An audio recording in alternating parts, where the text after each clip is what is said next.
kilalanin natin. Sino nga ba si Caprice Cayetano, ang demure daughter ng Quezon City?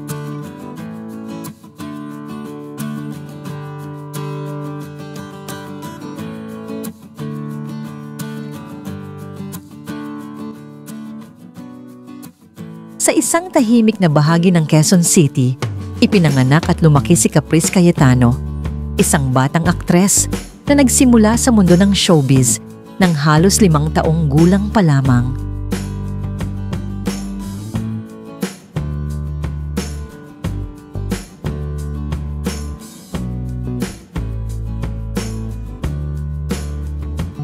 Mula sa murang edad ay ipinakita na niya ang determinasyon, husay sa pagganap, at ang pagkakaroon ng puso para sa sining.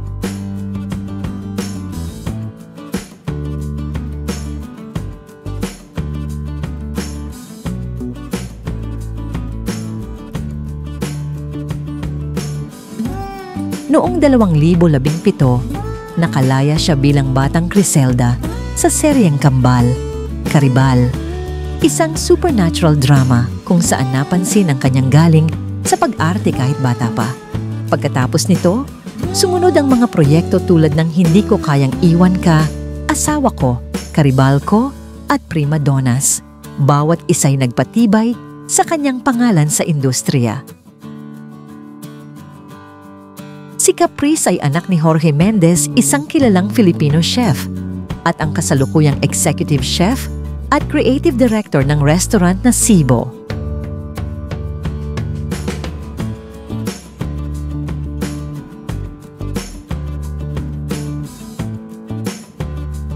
Bukod sa pag-arte, naging modelo rin siya sa mga TV commercial mula pagkabata na nag-ambag sa kanyang malawak na exposure sa showbiz.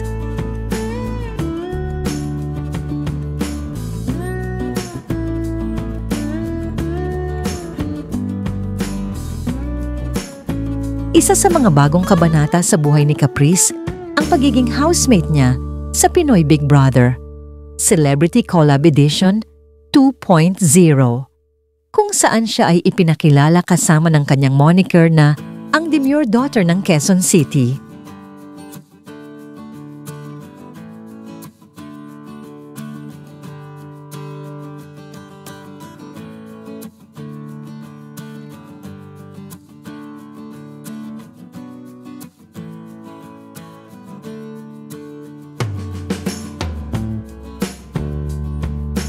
Sabay sa rito, patuloy siyang lumalago bilang aktres sa GMA Afternoon Prime series na Cruz vs.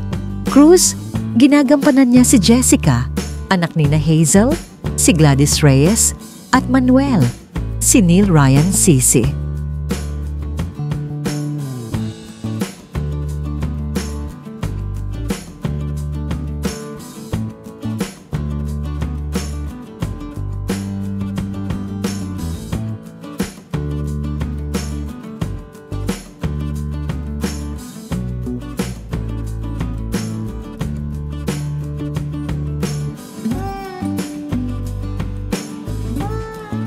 Hindi lang sa telebisyon nabibilib si Caprice sa social media at personal na paglalakbay.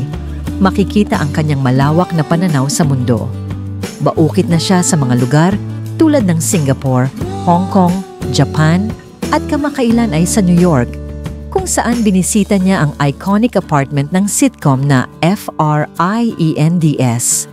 Habang tumataas ang kanyang visibility, lalo na sa PBB, at sa serye, maraming taga-showbiz at fans ang naniniwala na may malaking potensyal si Caprice na maging isa sa mga new generation stars ng Pilipinas. Sabi nga sa isang profile, Caprice Cayetano is positioned to transition from child roles to more significant teen parts.